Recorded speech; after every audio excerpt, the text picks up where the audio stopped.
Richard, thank you so much for joining us here in Doha. Thank you. It's a pleasure to be here. I'm excited, not as excited as you. We've got the first ever Doha Forum report, which is kind of covering the main themes of this year.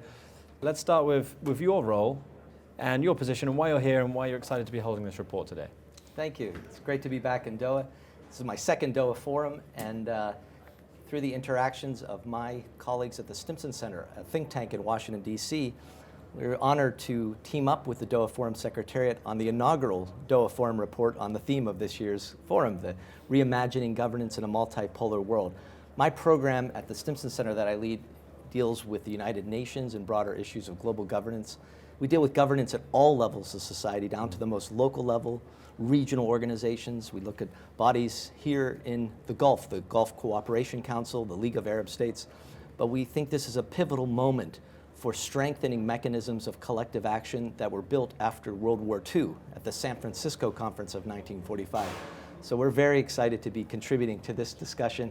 Over these 2 days, we're organizing several meetings with high-level officials working on these issues that will be part of the formal official process, which we learned just in the last few days. Qatar and Sweden will be co-leading the preparations for the 75th anniversary of the United Nations underneath the president of the General Assembly, Professor Mohammed Bande, who of course is here at the Doha Forum.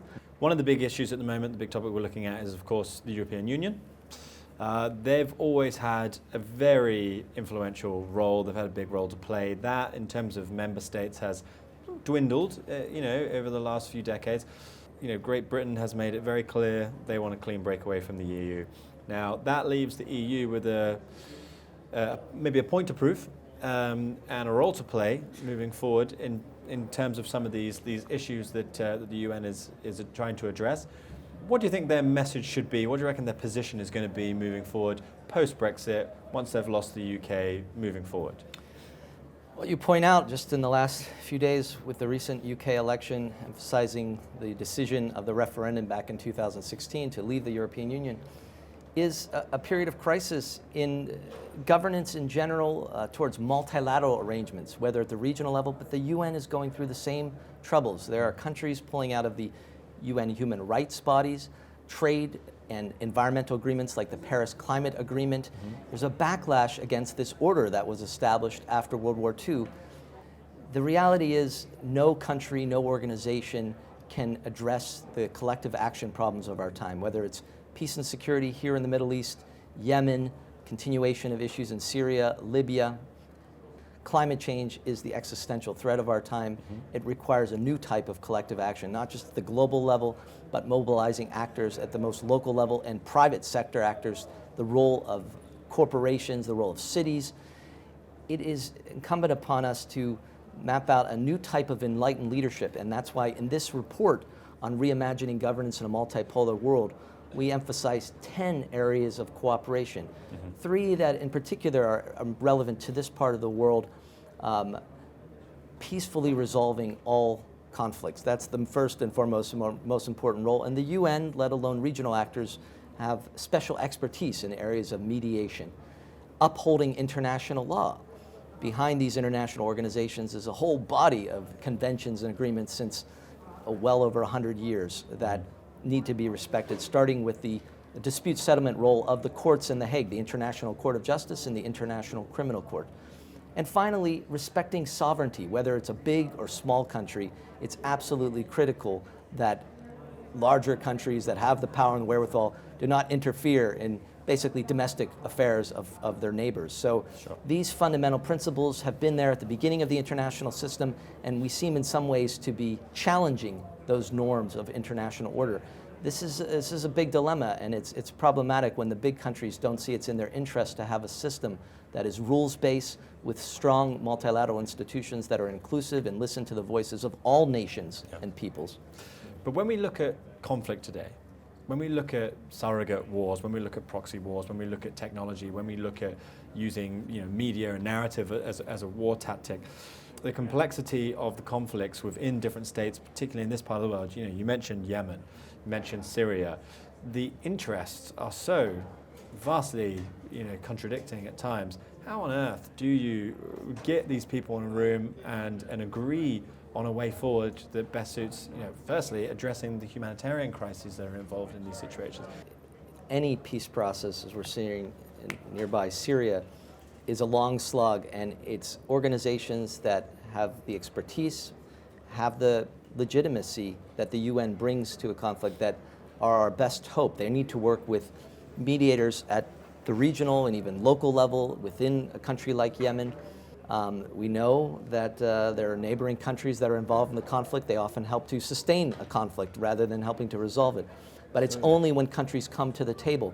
Our notion of multipolar governments, at the heart of what we write about in the report, are 4 key characteristics. The diffusion of power, everybody writes about the rise of the emerging economies, the BRICS, Brazil, Russia, India, China in particular gets all the attention, South Africa. Yep. The rise of non-state actors, the power of multinational enterprises. That's been going on, of course, since the 1970s, but more prominent than ever, especially in bringing in such like green technologies and solving issues today. Civil society putting pressures on government, but also as implementing partners on the ground on the Sustainable Development Goals agenda until 2030.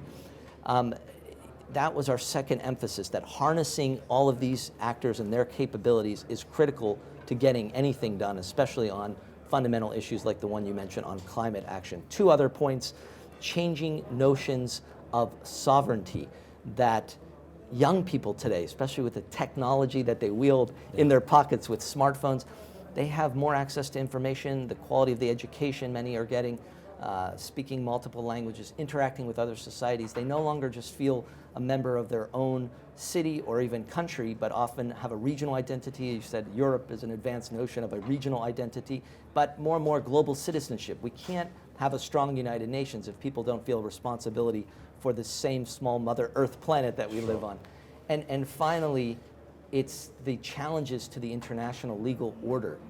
The fact of the matter is only 38% of countries actually agree to the binding jurisdiction of the International Court of Justice, which was created at the time of the League of Nations, even earlier than the United Nations. We have to realize that maybe there won't be another world war, but our generation is facing something on the scale of a world war just with the issue of climate alone. Yeah. And when we see rising populism in countries that work against any types of regional, let alone global cooperation, how on earth are we going to address these issues of our time?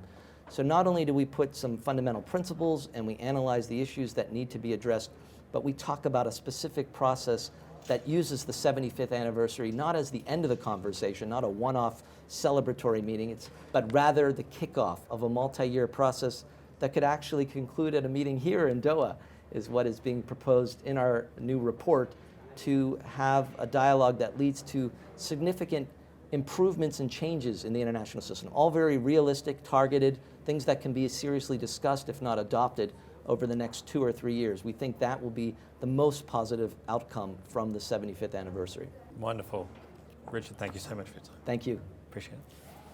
Excellent.